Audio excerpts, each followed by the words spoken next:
সফলতা হবে কিয়ামতের দিন। আল্লাহ রাব্বুল আলামিন তার বান্দাকে যদি মাফ করে দেন, যদি দয়া করে জান্নাত দান করেন, এটাই হলো জীবনের সফলতা। সুবহানাল্লাহ।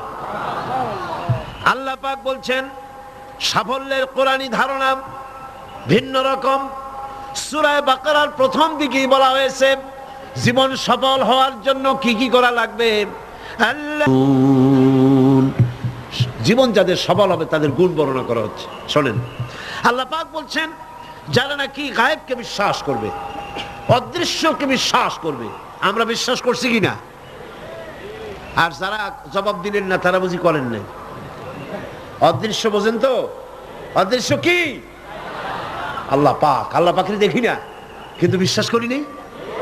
এত আস্তে করলেন কেন? বিশ্বাস করছি কিনা? অবশ্যই করেছি, 1000 বার করেছি, জীবনের বিনিময় করি। আল্লাহ পাক